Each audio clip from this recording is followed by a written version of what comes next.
Computer. Hello, everybody, and welcome to Planet FPL, the world where everything revolves around fantasy Premier League. My name's Suj. Jesus, Suj, you caught me with a mouthful. My name's James. Timing. Today's Tuesday. It's People's Poll Day, James, where we discuss a topic of people's choosing. Every now and then, you'll put a poll out where you have an answer that's a bit of a filler answer or what have you, and no one's going to pick it. And it got picked. Yeah, I mean, this one to me was more silly than do you remember when we put up vote for watching paint dry? Yeah. And it won. But that was shits and giggles. This, I don't know why it's won. I really don't know. It was like the last kind of throwaway, I'll put that into the poll. Yeah, and it's won. So we gave people the choice of what current situation would they like us to discuss. It was Belarus, Scotland. It really should have been either one of them two. Yep. What was the other one? I can't remember what the other one was. We're Belarus, Scotland, Belgium. Oh, yeah, Belgium, because they voided. Mm-hmm. And Spain. And it could have been Spain, Germany, Italy. I was like, yeah, I'll throw Spain in there. They're reopening shops tomorrow. Mm-hmm. And Spain has won this vote. So, Serge, what's happening in Spain? Well, Spain is definitely on the decline in terms of the number of cases and what have you. Although there was a little increase in the daily deaths yesterday, but the actual number of new cases has been on the decline for a while now. Over 18,000 people dead, 170,000 plus people infected with the coronavirus. So it was the worst hit in Europe. The numbers were the worst of anybody anywhere else. I mean, Germany's doing incredibly well. Italy's doing badly. The UK's on a par with Spain and Italy. I don't think we're doing particularly better or worse than anybody else. But Spain was affected quite badly, right? And they went into lockdown and what have you a lot earlier than we did. And football stopped very early there. La Liga stopped. They didn't let the Italians into the country for the Europa League game that they got turned away at the airport? The Rome flight got turned around, wasn't it? The Roma team going to Seville. Yep, exactly. So they were very early on it. But in the last few days, there has been talk that it's going to reopen and they're starting to lift the lockdown. There's talk about football restarting in May. Is there anything we can read into this for us? I mean, are we behind them or? Yeah, we are behind them. 2 weeks, give or take, behind Italy and Spain. I don't think there is, honestly. I think they say they're moving into phase 2 of tackling coronavirus. I don't really know what that means. But should football return, I think it will still return behind closed doors. That's a certainty. If it does return in like June, for example, that's a certainty. No one's going. No. The laws around furlough in Spain are quite different to the UK. And actually, in some ways, they're a little bit better than they are in the UK. The thing is, you can part furlough people. So you can say to people, right, as long as you're reducing their hours by between 10 and 60%. So at the moment in the UK, if I'm furloughing somebody, you've got to be furloughed or not. There's no like work half your hours or 2 hours a day or whatever, which would have been a better solution because I think a lot of people could still do 2 or 3 hours work a day, but maybe don't need to be fully furloughed. In Spain, you can actually part furlough people and they have it for a 6-month period, whereas we introduced ours for a 12-week period. So a lot of the football clubs have been furloughing people and some of the big clubs have been, the players have been taking big drops in wages. Despite Barca and Real being these kind of big financial powerhouses, you'd think that their pockets are quite deep. They aren't, like the economy in Spain is nowhere near as strong as the economy in the UK. And the smaller clubs financially in Spain possibly could struggle more than the smaller clubs in the UK. There just isn't that depth of financial strength in the Spanish economy. So it's going to be very interesting to see. The Barcelona players took a 70% pay cut, right? What do we know about this? Because the rumours are that they're not happy about it. Yeah, that's it. That's what we know, that they agreed to it, but they have done it through gritted teeth, that they didn't want to take as much of a pay cut as 70%. And there are a number of them that are unhappy about it. And it could have ramifications on who stays and doesn't stay at the club. Isn't there also the case, though, and this goes to something that I was a little bit submissive of yesterday, in terms of then using money for transfer fees in the summer to say, okay, right, so the players are going to take a 70% wage cut and then you still go and smash whatever money you want on Neymar. It doesn't sound right. No. This is the biggest problem that we have with the UK stuff as well. It's like you're furloughing people, taking pay cuts, and as soon as the summer transfer window opens, you're going to drop 25 million on a new player. Well, it doesn't add up necessarily. But they are unhappy. The talk in Spain, and the big news is obviously around what's happening at Barcelona and what's been going on there in recent days. Some of the headlines are a little bit dramatic, like a club in turmoil that's going to disintegrate and is on the verge of bankruptcy. But maybe they're not. But they did feel quite dramatic in terms of the headlines. So we're in this middle of this Barca gate, they're calling it. Is that what you're referring to? Yeah. So is it the vice president's been outed? The chairman's still there. The president's still there. Barca and Real, the presidents of the clubs, because there's like fan ownership involved, isn't there? It's not like straight up private ownership like we have here. They get voted for, right? So to be Daniel Levy's going to be chairman of Spurs for forevermore. There's no vote on whether or not the fans want him there or not. I don't know how the voting system works, to be honest. I'm sure one of our listeners will have more insight into that. They refer to it as presidential candidacy. Yeah, exactly. So. I don't know if you have to be a member of the club, like by club membership, to be eligible to have a vote or what have you. So, yeah. They want to take criminal action against this fella, Emile Rousseau. Yeah. The six members of the Barcelona board resigned in one fell swoop. They all did it on the same day. It was clearly they were trying to make a point about something that they were very unhappy with. Two of the six were vice presidents, and then the other four were regular board members. The allegation, one of the allegations, is that Barcelona paid a social media company to plant negative stories about their own board members. Right. That's pretty bad. In their own social media account? No. They were paying a social media agency to plant stories in the wider media, negative stories about their own board members. Yeah. And apparently they forked out €1 million for some social media work that was worth barely 100,000. I mean, I don't even know what social media work's worth 100,000, let alone €1 million. And so this apparently came to light, and then allied with some corruption issues, these guys have stepped down, and they reckon there's financial issues and corruption issues that could take down the entire football club. That's crazy. It's not going to happen. I don't think there's anything that could be happening that would take down the football club. But there's a lot of unrest. There's a lot of infighting at Barcelona right now. There's a lot of frustration at Barcelona as well. From a football point of view, I think they've very much come to the point that many of us suspected for a long time that they would, which is to replace that incredible team bit by part is nearly impossible. You could get the best 18 and 21-year-old kids on the planet. You ain't never going to have a midfield of Busquets, Iniesta and Xavi again. No, never. And with Messi as well, who's eventually that's going to need replacing, isn't it? Yeah. And they've got good players, but... Well, some of the players they bought, like Coutinho, Ousmane Dembele, Griezmann, who they reckon they're trying to use as bait to like get half the price on Neymar, basically. And being that Griezmann's French, you can understand where that link's come about. But they're struggling really. They've got this boy coming through, haven't they? Fatty's, he's 16, looks incredible. Fatty. They're always going to produce incredible young kids from La Masia. Whether they're ever to the standard of that group that came through 15 years ago, I mean, hard to say. I think neither them or Real Madrid are in a particularly great place at the moment. I mean, if you actually look for transfer rumours at the moment, if you want to dig back into like Sancho and Kane, for example, all the talk over is only really about Man United being the power in terms of spending money.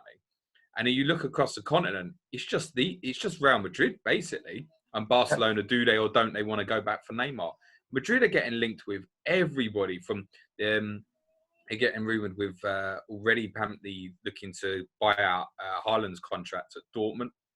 Wow. apparently looking at N'Golo Kante is one I read yesterday, 80 million as a replacement Whoa. for Casemiro.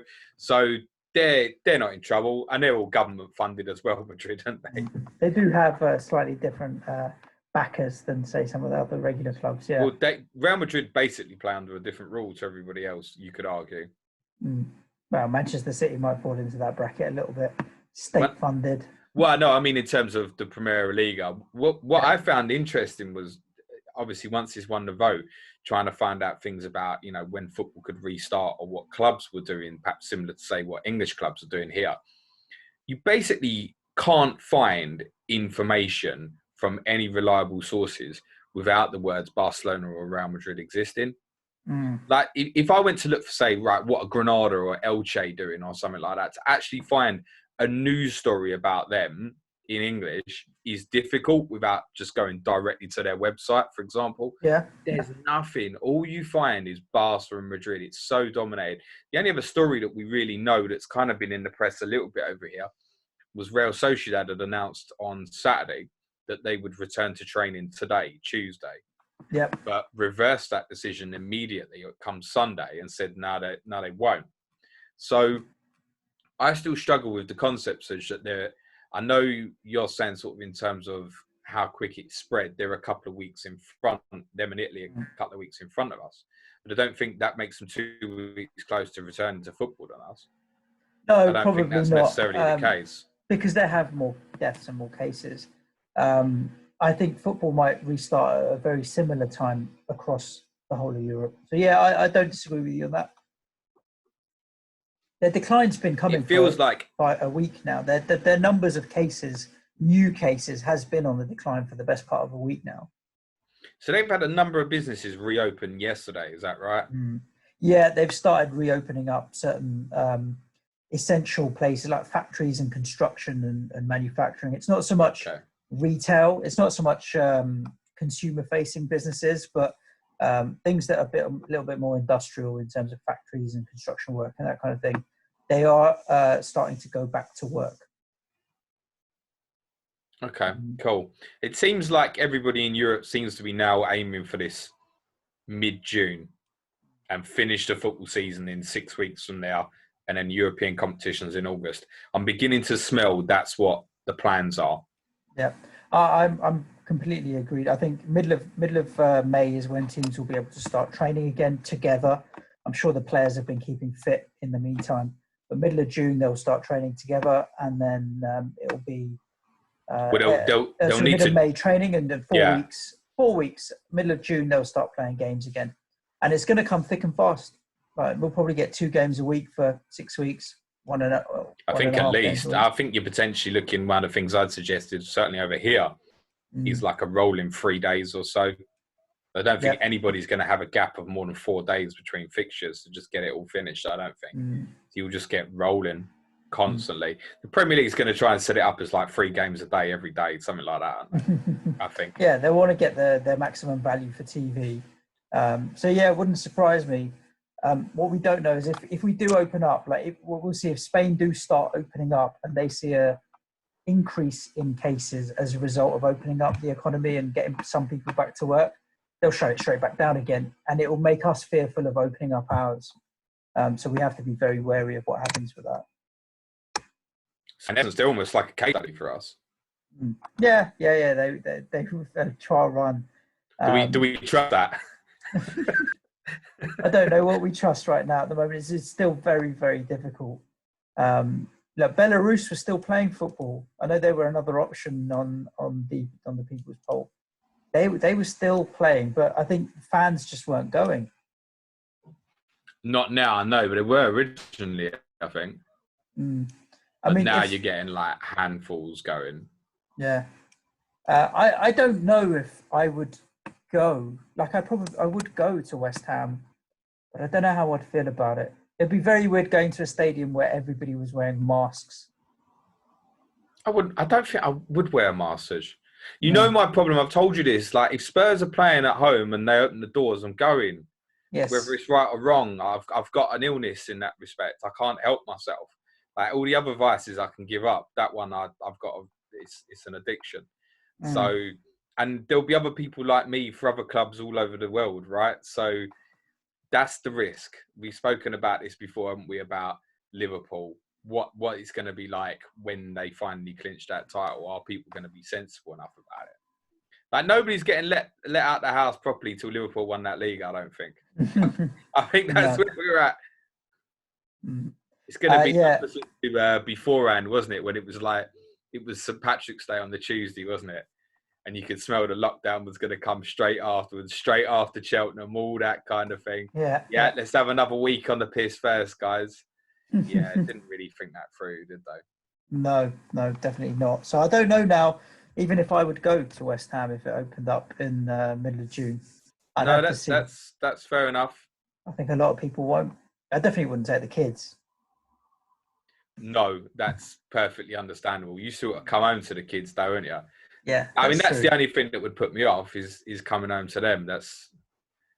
I don't know what they're better off just stopping me and saying, no, you can't, I think. Footy probably be behind closed doors. Spain will be a good test case to see if they do want to just play their games behind closed doors. They probably will. I think it's, in terms of like fandom out there, it's a little bit different to us in the sense that we're quite unique in this country with and obviously in Britain just generally. I include Scotland in that, obviously, in terms of the amount of away fans that will travel to games and that. It's not the done thing over there. So, I mean, if you watch an El Clasico these days, you will see Barcelona fans dotted all around the Bernabeu, for example. Not so much in the new camp, by the way, but in the Bernabeu, you'll always see Barcelona dotted around. They ain't people from Barcelona, mate. They're tourists. Yeah. The tourists in Madrid who like Barcelona's their team when they've travelled there for the game, for example. It's not the done thing. They'll take like 1,000 there or something. It's minimal. But when they go and play like Getafe or something, they'll take a couple of hundred. It's not a big deal to... Really? Barca fans, you'd only get 200 away fans? Away fans don't travel. So those who are there, they might be in the away end. But again, there might be like people... Getafe, for example, they're based in Madrid as well. There'll be like people based in that area. Again, it's the sort of one you'd go and attack quite comfortably and go, I fancy watching Barcelona. I can't get to, but I'm going to be in Madrid and they're playing there. Like, anyone can get a ticket. It's not a big deal. I don't think it's that. I've never tried, but I don't think it's that difficult to get a ticket for El Clasico. I was very tempted. It was the year when Ronaldo scored the header against them in extra time of the Copa del Rey final in Valencia. So it would have been 2011. And I did look into going to Valencia for it. But Spurs ended up playing Arsenal the same night. So as soon as that got rearranged, that was, forget that. I think Spanish football, in a wider, is just not the same as it was. And obviously, it's very hard to recreate that side with Xavi and Iniesta and all of these guys, even David Silva at his peak, and having up front Torres or whoever else is banging the goals in. But they're just not like, they wouldn't even come into the reckoning for the favourites for what was Euro 2020, but now Euro 2021. Spain? No, not at the moment. I was listening goalkeeping issues with David De Gea and Kepa both have had average seasons, you'd say. I think Piqué's retired from the Spanish squad now, haven't they? This will probably be Sergio Ramos's last run at it. They don't have a potent number 9, if you want. I mean, Morata could end up being their number 9, for example. So no, they're not at their best. I was listening to something you'd sent me to have a look at, which Guillaume Balaguer was talking on, and he was saying like he wouldn't put Spain amongst the favourites for the Euros next year at the moment. So I think the national team and their biggest clubs are all in a little bit of a transition at the moment. Listen, let's not be mistaken. When we say they wouldn't be one of the favourites, Spain could very well still win those Euros. And not so much Madrid, because I can't see them turning it round in the Etihad when that eventually gets played. Although if it's neutral venue or something like that, they've only got to win by 2 goals. It's not impossible. But you wouldn't fancy them to turn it round against City. And I wouldn't fancy Barca to win the Champions League at the moment. It's not to say that they can't, right? Anything's possible when you've got Messi on a football pitch, mate. And it's not like they've got bad players, you know, Griezmann, Dembele, etc. Suarez, and other good players coming through. So, but they're in a transition at the moment. I think there was a probably a fear at the sort of 8-10 years ago that Barca and Madrid were just going to pull away from everybody in Europe. And that's not happened. It goes in cycles, doesn't it? Whereas I think like the sort of City, Liverpool, you're getting a little bit of an English cycle now. Bayern Munich have had a bad couple of years, but really feel like they're coming back again now. And Barca and Madrid will come back very strong as well. What's really interesting about Barca, which I always think is some of the ethics behind the club, in terms of, obviously this is going on behind the scenes now, which doesn't seem right. And they always were so stringent about never having sponsors and the like. And now they've got like Qatar Airways on their shirt. So I don't know if the people out there feel like the soul of the club's been sold a little bit in the last 20 years to stay in with financial gain, basically. Because if they weren't making that money from the endorsements from Nike, Qatar Airways and whatever, then they really would be struggling to stay on the par with Real Madrid, I think. Yeah, financially, for sure. Definitely. I mean, their youth system has always produced good talent. I wonder, like, I always remember we started out with the top two in Manchester United and Arsenal, maybe perhaps were dominant for a long period, and it became top three when Chelsea came into play, turns into the top four. It was now what we'd call a top six. And anyone from the top six can beat anybody. I know City and Liverpool have broken away a little bit at the moment, but we do what we consider a top six. It's just never happened in Spain. I mean, Atletico have come close. Valencia have had their moments. Seville, decent side, Sevilla, but you don't ever feel like it's ever going to turn away from a duopoly into like a top four or a top six in Spain.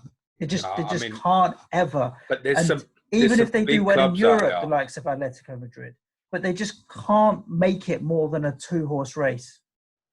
I think what Atletico have done this decade to hang on to these two clubs is an incredible achievement.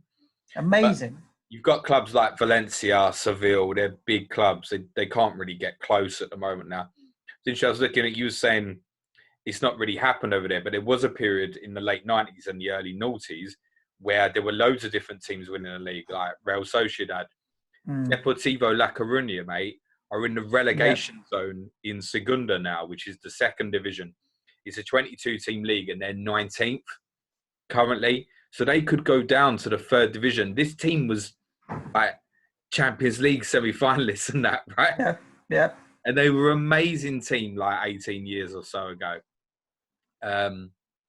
And they've just fallen away badly. It's worth saying they're only about 9 points off the playoffs in spite of being being in that bottom four because it's so congested. I think that the team that's top of that second division is on about 1.8 points per game or something. They obviously will just beat each other. Yeah. Talking of averages, like Barcelona conceded more than one goal a game in La Liga this year. Real Madrid are averaging well under 2 goals scored per game, which you expect them a couple of times a season, don't you, to be banging in a couple of 5s and 6s. Yeah, 5, 6, even 7s they do regularly. Spanish. There's lots in Spanish football that is a transition. As much as we're criticising Madrid and Barcelona a little bit, it's still the two way out top. But Atletico are 6th at the moment, and they'll probably still finish 4th. Yeah. Sociedad, who were the ones who want to go back to training, no wonder they do. They're 4th. They want to get that season finished. They're also in the Copa del Rey final against Bilbao. I mean, it's the first time in about 15 years or so it's not featured one of Barca, Madrid, Atletico, or Valencia. I think it's a really long time it's not featured one of those 4, I think. A lack of depth, but potential there in Spanish footy.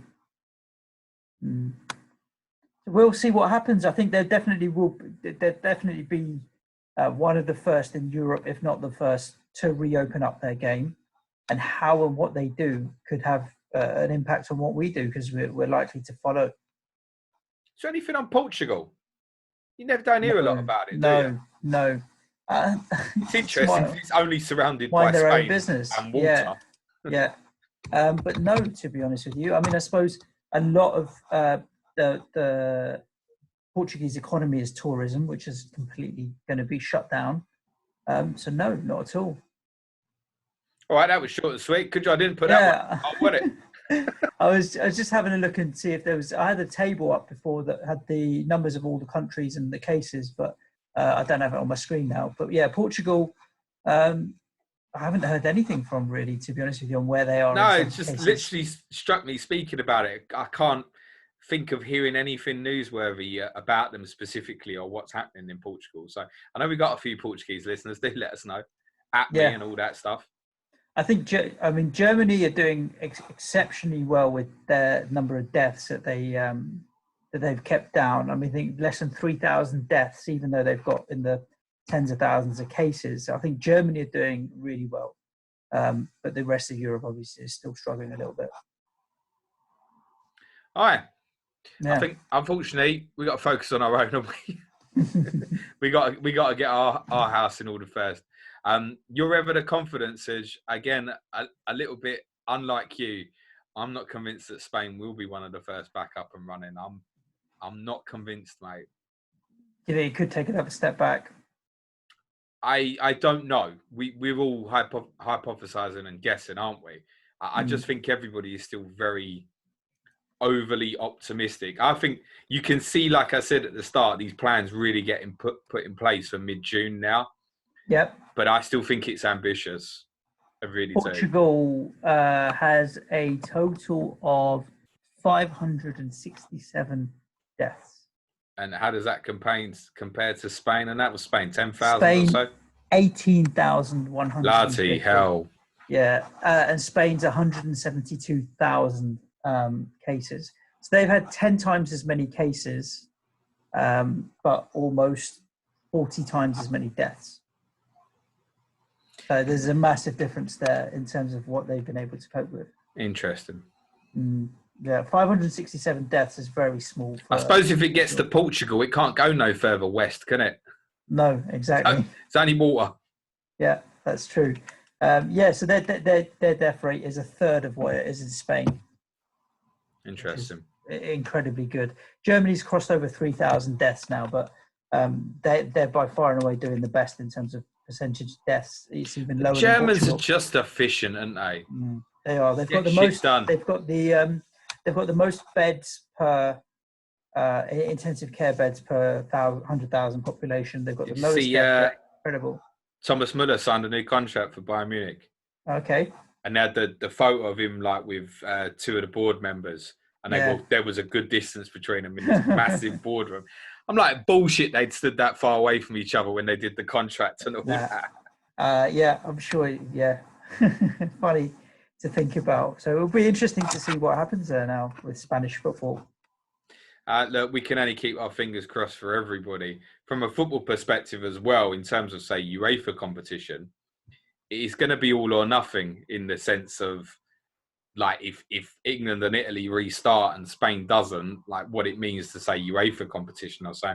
There's been some suggestion today as well, isn't there, about all international fixtures being called off until 2021. So they'd already called off up to June, but it's obviously scheduled to be fixtures September, October and November in qualifiers for Nations League or World Cup or whatever. That was due to start then. But there's a suggestion that could get put back to 2021. If that's going to be the case for international football, is that not potentially the case for UEFA football as well? European football as well, yeah. You can't restart European competition unless all of the countries where the clubs that are still in the competitions are playing football, right? Doesn't make sense to say. No, I mean, Champions League, but you've had a lot of individual cases which have been issues where, I don't know, for example, people couldn't go to Israel because there was war going on, or more recently, we've had Shakhtar Donetsk not playing in Donetsk. They've had to play in Kharkiv and stuff in Ukraine. There have been other issues in Eastern Europe, that sort of way. But then you just get, that's just one country, they fly out to somewhere else, neutral venue, neutral venue, and off you go. This is completely different. If you can't have Spanish teams, for example, traveling, you can't have a Champions League, Europa League. It can't restart. No. It needs everybody. That's also why I think UEFA know what they're doing in terms of, finish your domestic leagues by yourself, and hopefully by August everyone is ready. I think that's what they're thinking, isn't it? Yeah, fingers crossed that will be, and then we'll just start the season a little later, but have to play a little bit more intense in terms of the football. But there's no doubt people are going to have to go intense, yeah. Indeed. Well, there we go. We've still got a bit more content to come out this week, James. Yeah, more European international football tomorrow. Euro 96 quiz, you ready? Well, the thing is, right, it depends on your questions, because I can swap up on Euro 96, but then is it a question? Are you going to have questions like so-and-so beat so-and-so in Euro 96? When was the last time they beat them? And then I don't know the answer to that. So it's very specifically about what happened within the Euros. Am I right? Do I normally do my quizzes like that? I have no idea, James. So I don't know what I'm supposed to be swatting up on Euro 96. No, swap up on Euro 96, mate. It's very, very simple. There are a couple that lead into something else. For example, which player at X and X did this in the Premier League who played for Y in that tournament. Okay. But 75% of it is based on the physical tournament itself. Sure. So I've got reasonable memory of it, but I mean, you could. I'm not confident, basically, because I reckon the questions could be stuff that I would never guess. I'm lying, actually, when I say 75%. It's like 90% is based just purely on the tournament. Fine. Maybe. If I get half, I'll be happy. That's my goal. It's 30 points up for grabs. Okay. If I get 15, I'll be over the moon. You won't get 15. I reckon somebody will listen to this quiz and get a lot. Fantastic. Well, so if you are a Euro 96 file, or you want to get involved with that will be coming at you tomorrow. And on Thursday, we've got a throwback, looking back at the Ajax team who won the Champions League. In 1995, yeah. Not so much a look at what the team itself did, but the actual players who were in and about that squad of the final, what they did in their careers, because there's some illustrious names that were part of that team. And they're worth looking at and reminiscing over. Definitely. So do stay tuned for that. James will be streaming on Wednesday night with Champman FPL. I think Game Week 5 should be opening imminently for anybody. It is open, yeah. So it is open now. And a live stream on Friday as well. So if you are a regular listener, make sure you're subscribed. You've hit the notification bell wherever you may be, so that you get alerted when we do go live, or James goes live, and we produce and publish any other content. Plus a few guest appearances as well this week, James. Yeah, I'm recording with the Wolfpack tonight. I'm doing a quiz with them, and I think the pack are a little bit worried about what I might bring. I think secretly, inwardly, they're like, James can't win it. I'm going over there to do Planet FPL proud, mate. Nice. Is that a live stream, or that'll be that would just be a podcast? It'll either go out very late tonight or probably more likely tomorrow. Thursday, I believe, is a live YouTube stream with Wildcats. I'll be on there. Saturday will be the second part of the recording I've done with Lee and Sam from FPL Family. Fantastic. I might not stream for Champman FPL on Saturday, I'm afraid to say. That's fine. That happens. Well, that's because Spurs are at home, mate. Oh, really? Yeah. Who are you playing? I forget. Derby County. Ipswich. I forget. We're at home to someone. I think it's Southampton at home, I think. Oh, there you go. Yeah. Yeah, tongue in cheek. Obviously. No, I will do it, yeah. Yeah, fantastic. Good. So, guys, thanks for all the support with Planet FPL whilst we try and keep the content coming at you through the lockdown and coronavirus. Do stay tuned. We'll be back at you with more chat for now. Cue music, man, child. Be nice to each other, everyone.